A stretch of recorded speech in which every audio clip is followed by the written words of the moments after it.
عزیز سامعین، گزشتہ جمعۃ المبارک کے خطبہ میں ان اعمال کا تذکرہ چل رہا تھا جن کے ذریعے انسان اللہ رب العزت کو راضی کر سکتا ہے، اللہ کی خوشنودی حاصل کر سکتا ہے، جن اعمال کے ذریعے اللہ کی ناراضگی کو ختم کیا جاتا ہے۔ ان اعمال میں سب سے پہلے بنیادی سبب اللہ کو راضی کرنے کا، اور جس نعمت کو اللہ رب العزت نے جس نعمت سے مجھے اور آپ کو نوازا ہے، نعمت ایمانی، اسلام کی نعمت، یہ بنیادی شرط ہے اللہ کی رضامندی حاصل کرنے کا۔ اللہ نے اس نعمت سے مجھے اور آپ کو مالا مال فرمایا۔ انہی اعمال میں تذکرہ چلا اللہ کو راضی کرنے کے لیے عمل صالح، نیک عمل، عمل صالح۔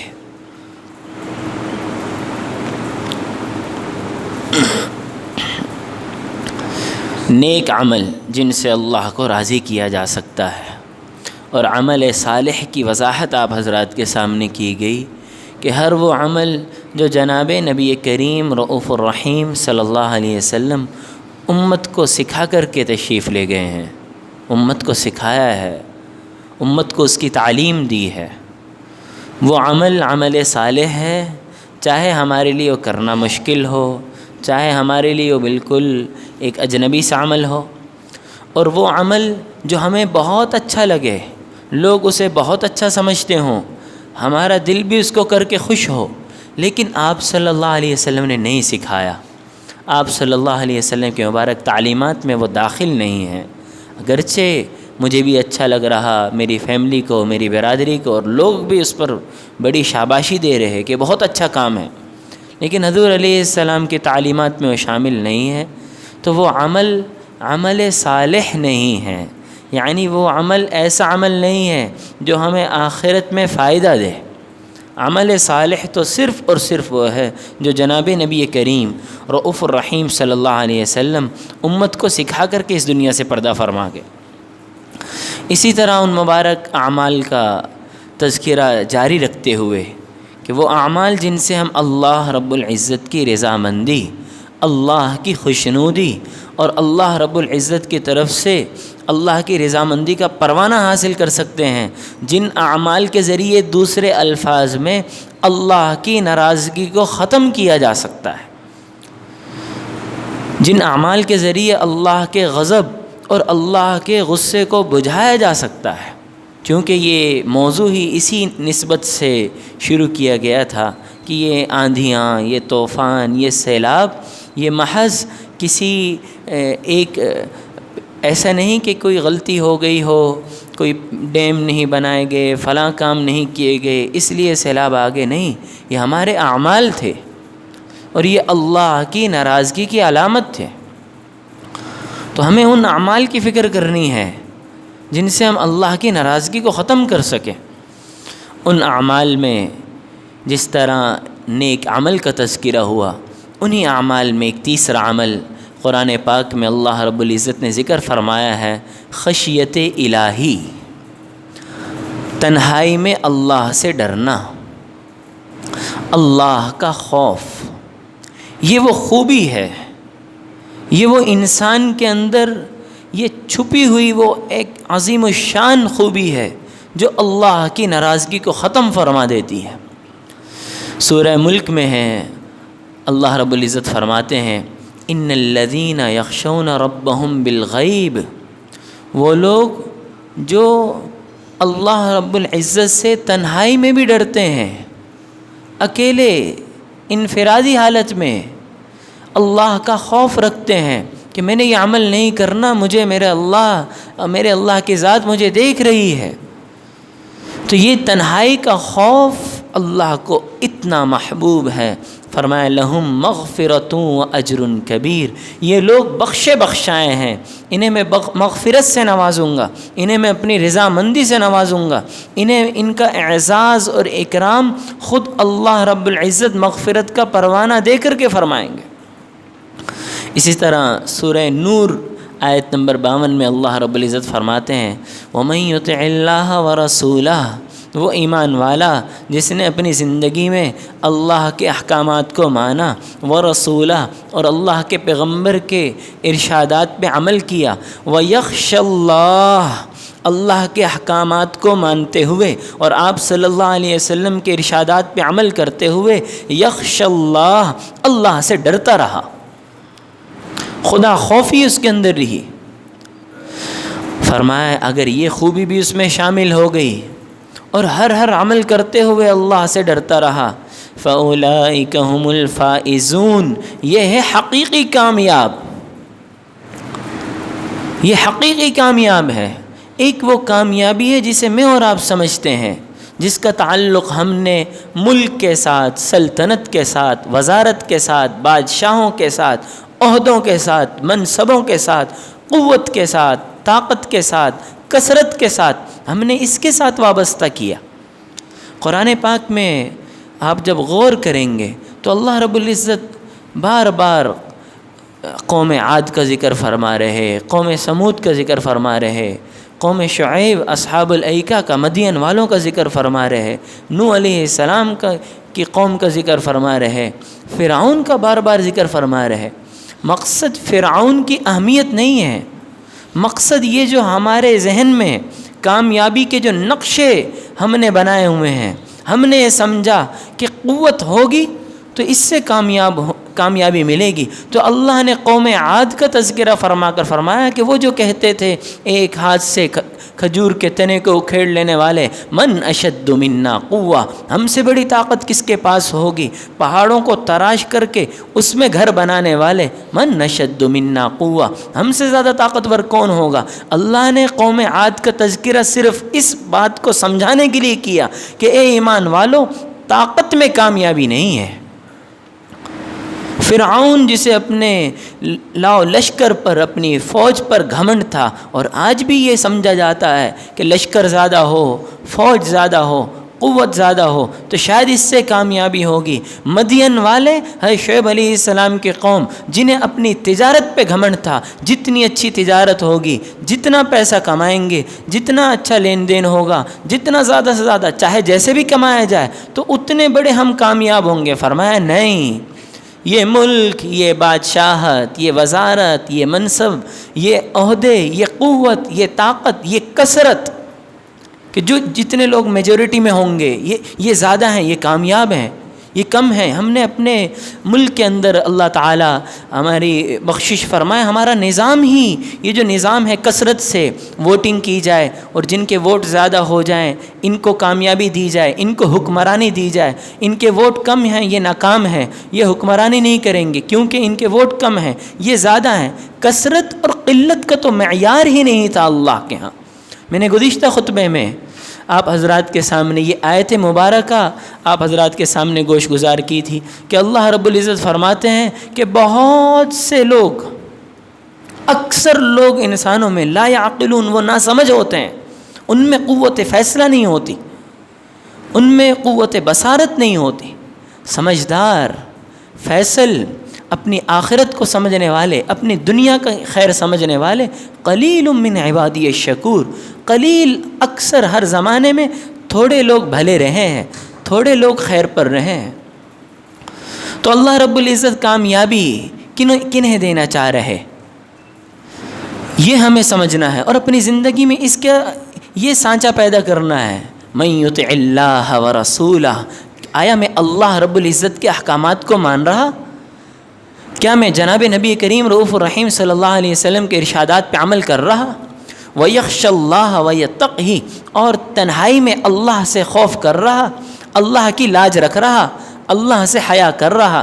اگر یہ خوبیاں میرے اور آپ کے اندر ہیں، فَأُولَئِكَ هُمُ الْفَائِزُونَ، یہ حقیقی کامیابی ہے۔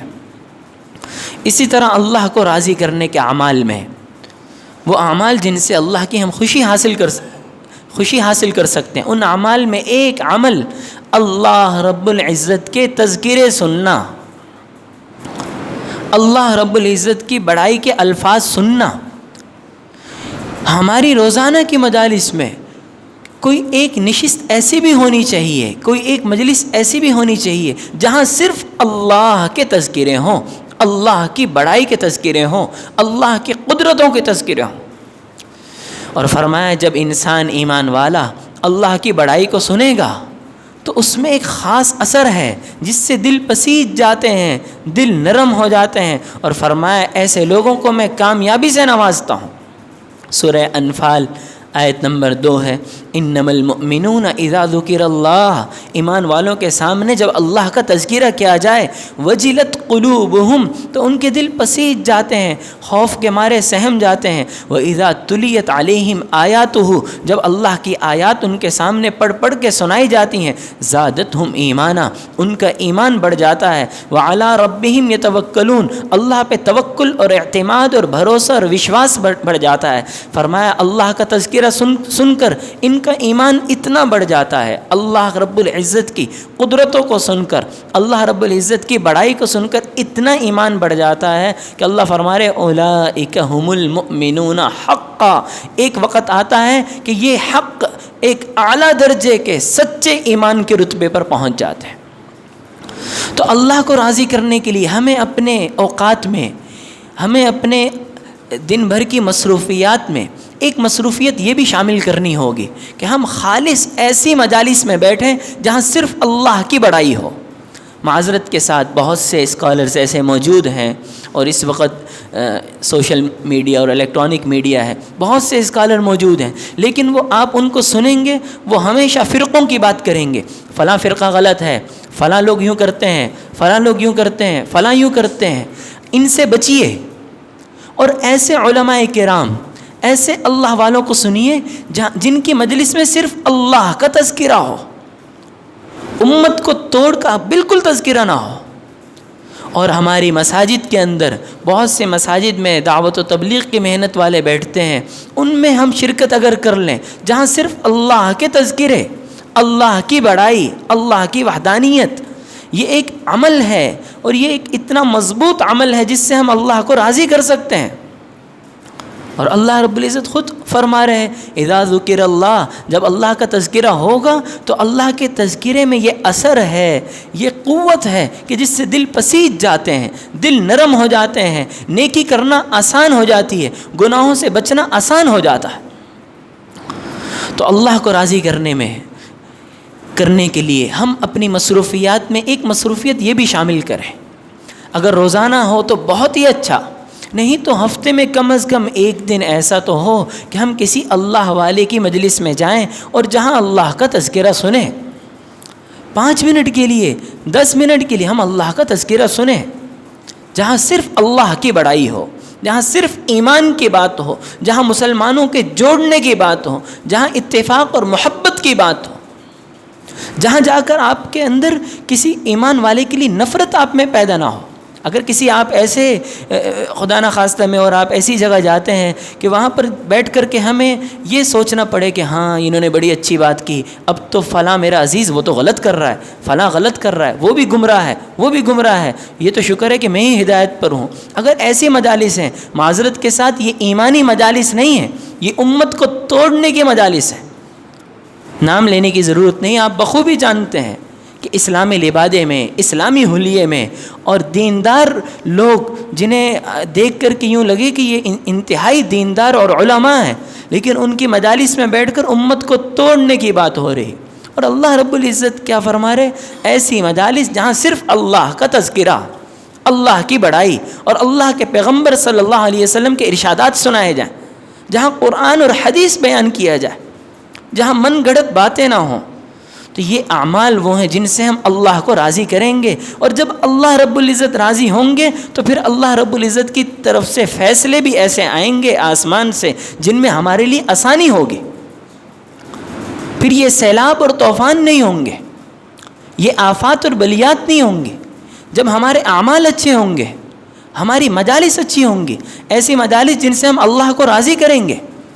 یہ بہت اہم بات ہے کہ جتنی آفات اور پریشانی آتی ہیں یہ محض صرف اور صرف ہمارے اعمال کا اثر ہوتا ہے۔ بڑی واضح حدیث مبارکہ ہے بخاری شریف کی، اعمالکم عمالکم، جیسے تمہارے اعمال ہیں ویسے اللہ کے فیصلے۔ ان اللہ لا یغیر ما بقوم حتی یغیروا ما بانفسہم، اس وقت تک حالات نہیں بدلیں گے جب تک ما بانفسہم، ہر آدمی اپنی ذات سے اپنے آپ کو بدلنے کا فیصلہ نہ کرے. ما بانفسہم، اپنے آپ اپنی ذات کو بدلنے کا فیصلہ نہ کرے. جب ہم اپنے آپ کو بدلیں گے، اپنے اعمال کو بدلیں گے، تنہائی میں بھی اللہ کا خوف رکھیں گے اور اچھی مجالس میں بیٹھیں گے، ان مجالس کو دیکھ کر اللہ کی رضامندی، اللہ کی خوشنودی ہوگی، اللہ کی ناراضگی، اللہ کا غصہ اور غضب ختم ہوگا، اور اللہ کی ناراضگی ختم ہونے پر یہ طوفان، یہ آفات یہ ختم ہو جائیں گے، موسم پر بارشیں ہوں گی، رحمت والی بارشیں ہوں گی، رحمت کے فیصلے ہوں گے. اسی طرح وہ اعمال جن سے اللہ کو راضی کیا جا سکتا ہے، ان اعمال میں اللہ رب العزت فرما رہے کہ نیک کام تو کرتے ہی ہو، لیکن ہر نیک کام کو اس کو اعلیٰ درجے پہ کیا جائے، جس کو عربی میں اتباع حسن کہتے ہیں. نیک کام کو اعلیٰ درجے پہ کیا جائے. والذین اجتنبوا الطاغوت ان یعبدوها، وہ لوگ جنہوں نے اپنے آپ کو اس بات سے محفوظ رکھا کہ کبھی کسی بت کے سامنے نہیں جھکے. وانابوا الی اللہ، اور ہمیشہ اللہ کے سامنے جھکتے رہے. لہم البشرا، ان کے لیے بہت بڑی خوشخبری ہے. فبشر عباد، ان میرے ایمان والوں کے لیے اے پیغمبر صلی اللہ علیہ وسلم خوشخبری سنا دیجئے. یہ کون لوگ ہیں؟ الذین یتبعون القول، یہ جب بھی اللہ اور اللہ کے رسول کی بات سنتے ہیں، یتبعون، اس کو فوراً اپنے عمل میں لاتے ہیں، فوراً عمل میں لاتے ہیں. اور اسی طرح اللہ رب العزت فرما رہے والذین اتبعوہم، وہ لوگ جو اللہ اور اللہ کے رسول کی بات کو مانتے ہیں بإحسان، بہت اعلیٰ درجے کے ساتھ. دو چیزیں ہیں، ایک ہے نیکی کو کرنا، ایک ہے اس نیکی کو اعلیٰ طریقے پر کرنا. تو اللہ کی رضا کو حاصل کرنے میں ایک عمل قرآن پاک میں بیان کیا جا رہا، ہر نیکی کو صفت احسان کے ساتھ کیا جائے، یعنی ہر نیکی کے اندر احسان کی خوبی ہو. ایک اردو میں احسان ہوتا ہے، ایک عربی میں احسان ہوتا ہے. اردو میں احسان ہوتا ہے آپ نے کسی کے ساتھ کسی کی ہیلپ کر دی، کسی کے ضرورت کے وقت کسی کے کام آ گئے، کہتے ہیں فلانے کا مجھ پر احسان ہے. عربی میں اسے احسان نہیں کہتے، اس کو عربی میں نیکی کہتے ہیں. عربی میں جب احسان کا لفظ قرآن پاک میں آئے گا تو اس کا مطلب ہے کسی بھی نیکی کو اعلیٰ طریقے پر، عمدہ طریقے سے اچھے طریقے سے کیا جائے. نماز تو پڑھی، نماز کے لیے تشریف تو لائے، لیکن اگر 2 منٹ پہلے آپ تشریف لے آئے، 3 منٹ پہلے تشریف لے آئے اور 2-3 منٹ آپ بیٹھے رہے نماز کے انتظار میں، اس نماز میں اور چلتی سے نماز میں، آپ خود سوچئے کتنا فرق ہوگا.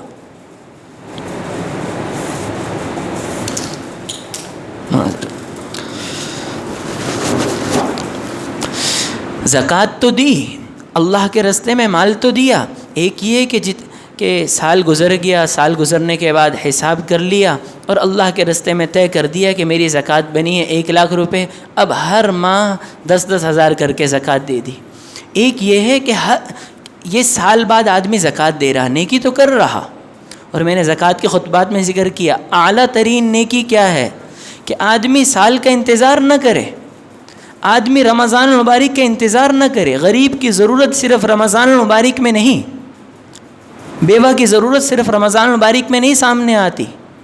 ایک یتیم بچہ ہے، اسے تعلیم حاصل کرنی ہے، اس کو اسکول کی فیس صرف رمضان المبارک میں نہیں جاتی، اسے تو ہر ماہ ضرورت ہے. بیمار ہے، اس کی دوائی علاج معالجے تو ہر وقت ضرورت ہے. تو آدمی نے زکوٰۃ تو دینی ہے. ہر آدمی کو اندازہ تو ہوتا ہے کہ میری زکوٰۃ کتنی بنے گی، تو ہر ماہ کچھ نہ کچھ، جیسے ہی اس کی انکم آئے، ہر ماہ کچھ نہ کچھ اپنی زکوٰۃ کو 12 مہینے پر تقسیم کر کے دیتا رہے.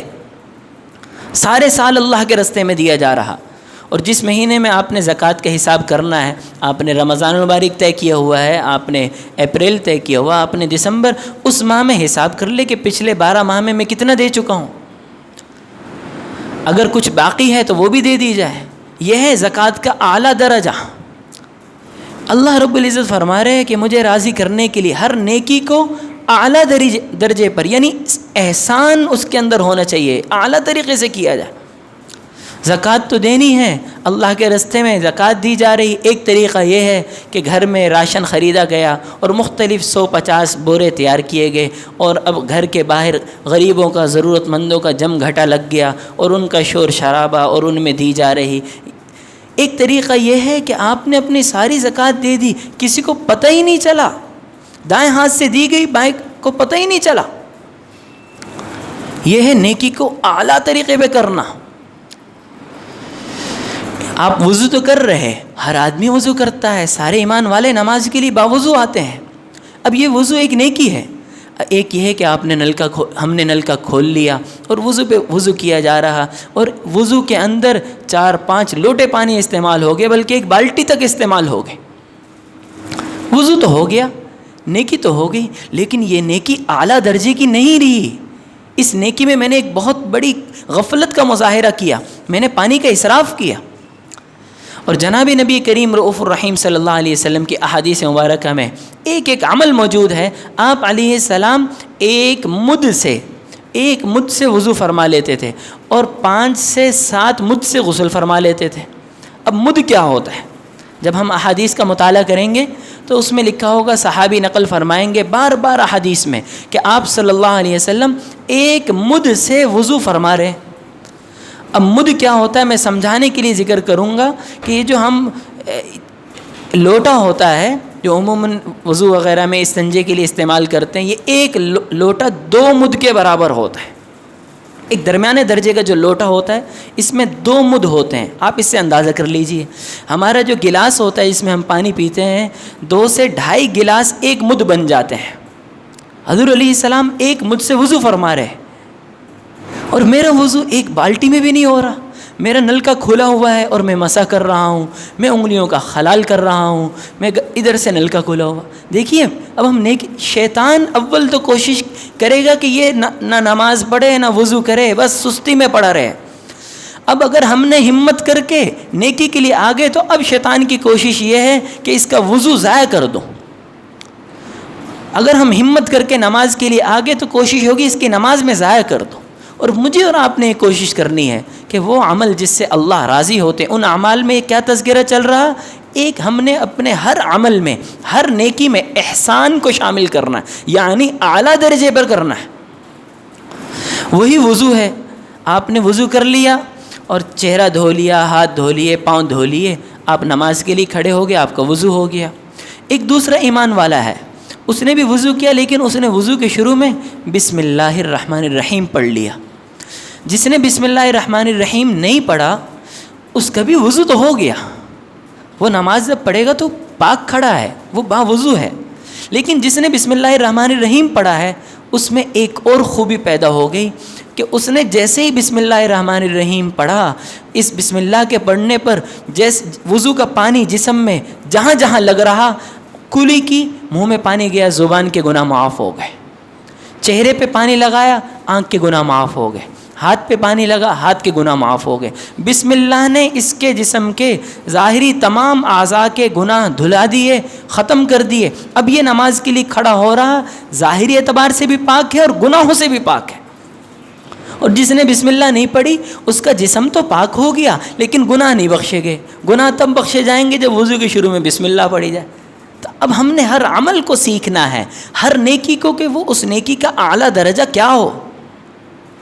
ہر نیکی کو، نماز کے لیے ہم آ گئے اور ہم اللہ کے سامنے کھڑے ہو گئے، بہت بڑا اللہ کا فضل کہ اللہ نے اپنے فضل سے ہمیں نماز کے لیے کھڑا کیا۔ اب ایک یہ کہ میں نماز میں کھڑا ہوں اور الحمد شریف پڑھ رہا اور پھر کوئی سورت پڑھ رہا، 20-25 سال ہو گئے، 30 سال ہو گئے، بس مخصوص 3-4 سورتیں مجھے یاد ہیں اور وہی میں نماز میں پڑھ رہا اور ان کا مجھے مطلب بھی نہیں آتا۔ میں قرآن پڑھ رہا، میں قل اعوذ برب الفلق پڑھ رہا، میں سورہ کوثر پڑھ رہا، اذا جاء نصر اللہ والفتح پڑھ رہا، کوئی بھی سورت، والعصر ان الانسان لفی خسر پڑھ رہا، لیکن مجھے سمجھ میں نہیں آ رہا کہ میں کیا کہہ رہا ہوں۔ پڑھ تو رہا ہوں لیکن مجھے اس کا مطلب نہیں معلوم، مجھے اس کا مفہوم نہیں معلوم۔ نماز اس کی بھی ہو جائے گی، نماز ہو جائے گی، اس کا انکار نہیں ہے، لیکن ایک وہ ہے تو وہ آ رہا اور اللہ کے سامنے اس نے اللہ اکبر کہا. اب وہ زبان سے کہہ رہا سبحانک اللہم، ابھی الحم شریف نہیں پڑھی، الحم سے بھی پہلے سبحانک اللہم، اے اللہ آپ کی ذات پاک ہے، وہ بھی حمدی کا، آپ کی تعریف سے میں اپنی نماز شروع کرتا ہوں.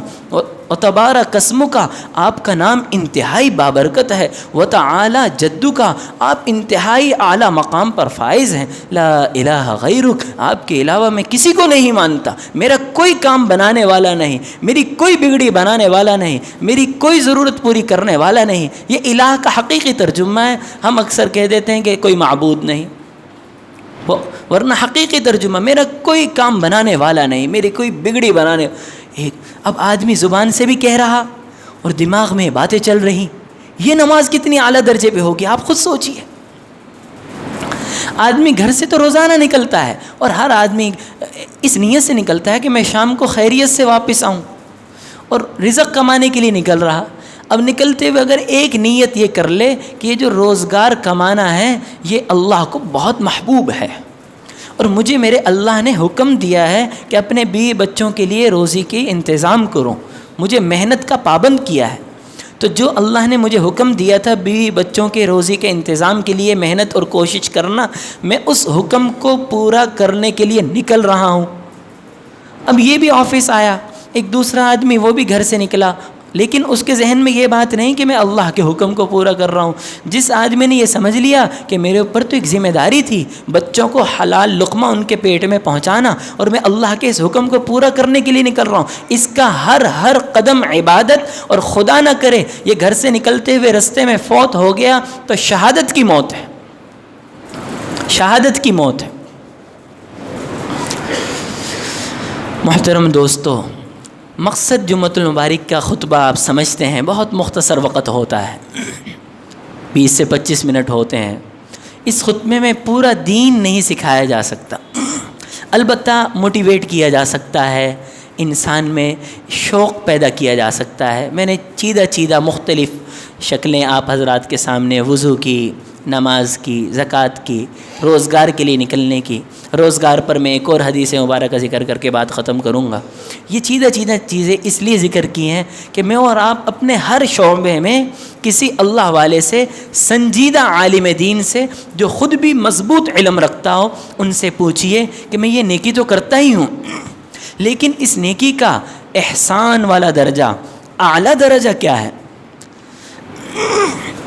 جب ہم اس خوبی پر آئیں گے تو میرا ہر عمل اللہ کو راضی کرے گا. اور احادیث شریف میں وہ لوگ جو احسان کی خوبی رکھتے ہیں، یعنی ہر عمل میں، ہر کام میں یہ کوشش کرتے ہیں کہ میں اس کام کو بہت اعلیٰ طریقے سے کروں، یہ ان چند لوگوں کی برکت سے اللہ دنیا میں بسنے والے تمام انسانوں کی روزی کا انتظام فرماتے ہیں. تو روزی کے لیے ہم نکل رہے. حدیث شریف میں ان من الذنوب ذنوبا، جو ہم روزی کے لیے نکلتے ہیں، روزگار کے لیے، محنت کے لیے، اس کو ہم عبادت سمجھیں، اس میں حلال لقمے کے لیے کوشش کریں. فرمایا کہ بہت سے بڑے گناہ اللہ رب العزت صرف انسان کے اس لیے معاف فرماتے ہیں جب وہ روزی کی فکر میں صبح گھر سے نکلتا ہے اور روزی کی فکر اسے ٹینشن ہوتی ہے کہ یہ کہاں سے آئے گا، یہ چیز کہاں سے، میں کیسے کروں. تو روزی کی تلاش میں جو اسے پریشانی آتی ہے، حلال روزی کی تلاش میں، اس پریشانی کو برداشت کرنے پر اللہ اس کے بڑے گناہ معاف فرما دیتے ہیں. دعا ہے ارحم الراحمین ہمیں ایسے اعمال کے لیے قبول فرمائے جن سے اللہ راضی ہوں. وآخر دعوانا ان الحمد للہ رب العالمین.